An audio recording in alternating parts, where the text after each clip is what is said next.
Isto não é um poema, só desabafo que não pude não fazer e não pude fazer de outra forma que não fosse assim, fatiando as frases no espaço aqui. Hoje eu vi aterrorizado um artista assassinado, Modo Katendê, mestre de capoeira, autor do Badauê, por conta de uma divergência política num bar da Bahia.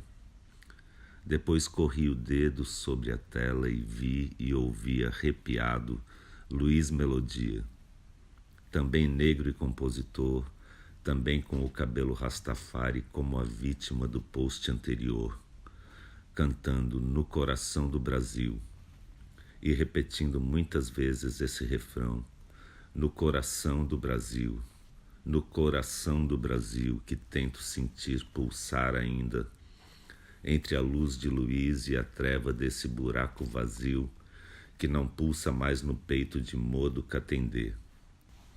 E não existe amor em SP ou no coração do Brasil, fraturado nesses dias brutos de coturnos chucros a chutar a cara de quem ama arte, cultura, educação, liberdade de expressão, diversidade, cidadania, solidariedade, democracia.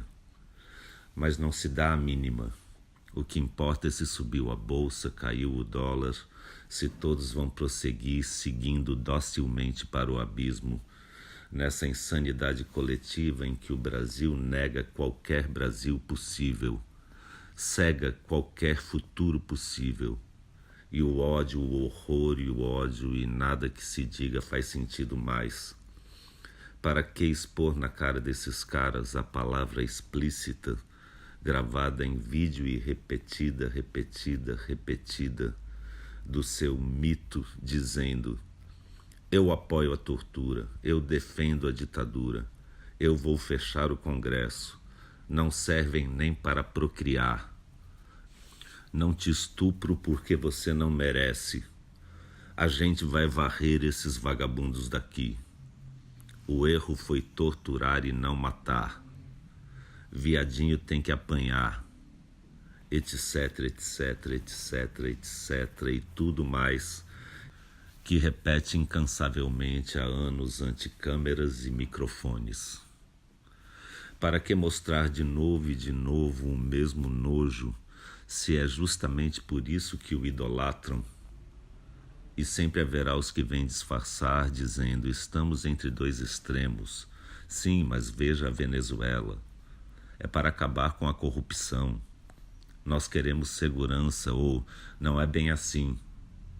Enquanto constatamos cada vez mais que sim, é assim mesmo, é assim que é. Mas como li por aí, como explicar a Lei Rouanet para quem ainda não assimilou a Lei Áurea?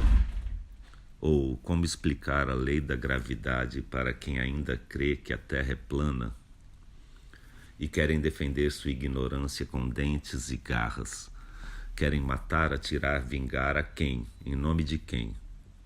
Pátria, família, propriedade, segurança?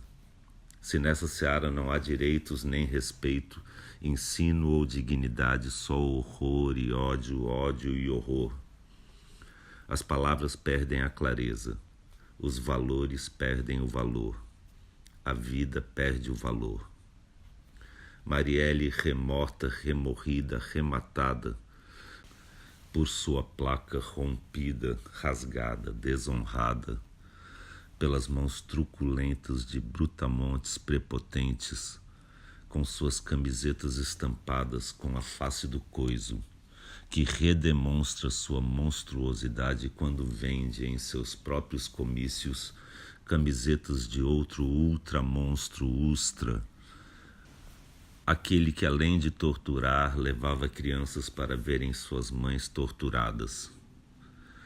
E esses mesmos abomináveis que diante de uma claque vergonhosa se orgulham de terem rasgado as placas com o nome Marielle Franco, estão sim, agora eleitos, satisfeitos, mas não saciados de todo o sangue de inocentes que há de correr só por serem diferentes, excitando em outros o desejo de exercer seu obscuro poder de milícia, polícia, esquadrão da morte, e o anúncio da rocinha metralhada como solução, a barbaridade finalmente institucionalizada como diversão, o Brasil finalmente sem coração.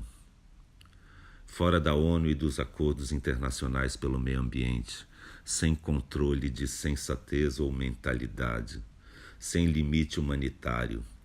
Não vai ter ONG, não vai ter ativismo, não vai ter mimimi. Bradam cheios de si e de ódio, criminosos contra o crime, opressores pela família, amorais pela moral. Apesar de todos os alertas da imprensa internacional, de esquerda, de centro, de direita, só não vê quem não quer a tragédia anunciada, divulgada não como boato, mas escancaradamente enquanto empoderados pelo discurso de ódio, de horror e ódio, seus eleitores já saem pelas ruas dando tiros e gritos, enxurradas de fakes, suásticas nazistas gravadas com canivete na pele da menina que usava ele não estampado na blusa. E a promessa de violência desmedida se concretizando antes mesmo de começar o segundo turno.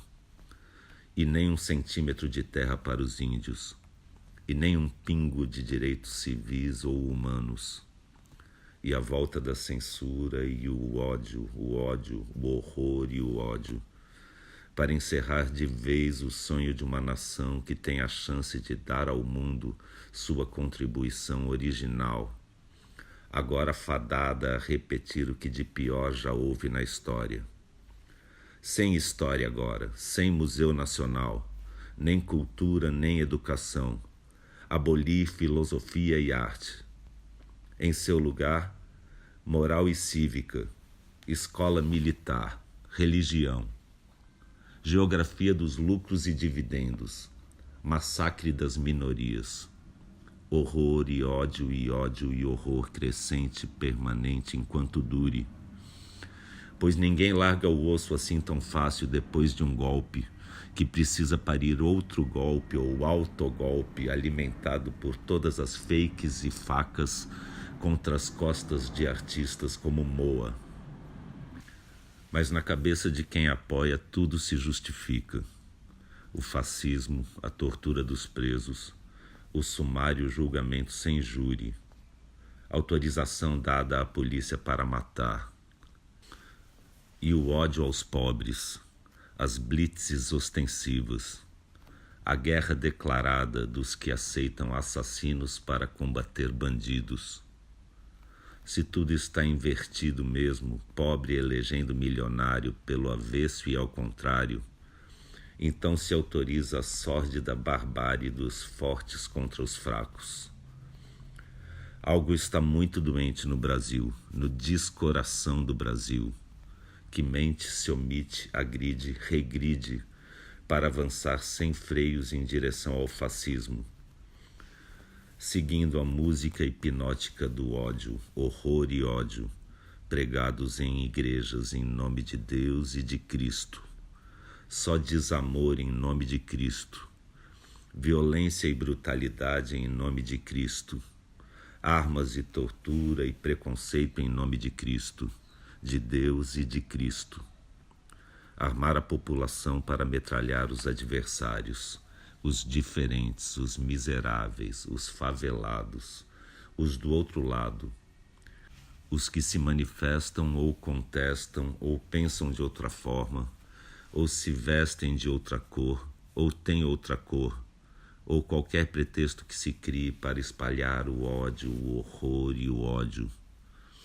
Do machismo ao estupro, da mentira ao linchamento, do homicídio ao genocídio. Tinha que ter matado pelo menos 30 mil. Já sem democracia, palavra vazia em boca de quem compactua, e não são poucos, pensando ser possível alguma forma de neutralidade nesse momento. Como Pilatos lavando as mãos, a chamada mídia tenta fazer média, ao dizer que os dois lados são igualmente extremistas e perigosos. Mas então onde estavam nos últimos 3 mandatos e meio, antes do pesadelo Temer? Estavam numa ditadura comunista e não sabiam? Na verdade, todos sabem muito bem que o extremismo vem de um só lado, que quer se eleger para acabar com eleições. E que o grande perigo é mesmo esse jogo de equivalências que, na verdade, serve ao monstro. Pois a omissão é missão impossível neste agora. Impossível mascarar o sol da ameaça hostil e explícita do nazismo crescente com a peneira furada de um bom senso mediano, hipócrita e indiferente, que sempre vai dizer sim, mas a Venezuela, como se não tivéssemos ouvido exatamente isso em 64, quando diziam sim, mas Cuba, para justificar a ditadura militar que tanto elogiam hoje em dia e que o atual presidente do nosso Supremo Tribunal Federal decidiu que agora vai chamar de movimento em vez de golpe militar, para adoçar um pouco a boca amarga do sangue impregnado, que não vai sumir assim mudando a nomenclatura, desnomeando a já tão dita ditadura. Mas esse desequilíbrio ético que diz preferir uma autocracia perfeita a uma defeituosa democracia, esse erro que nenhum arrependimento será capaz de reparar quando for tarde demais, ainda dá para evitar. Ainda é tarde de menos para conter o ódio, o horror e o ódio. Ainda dá.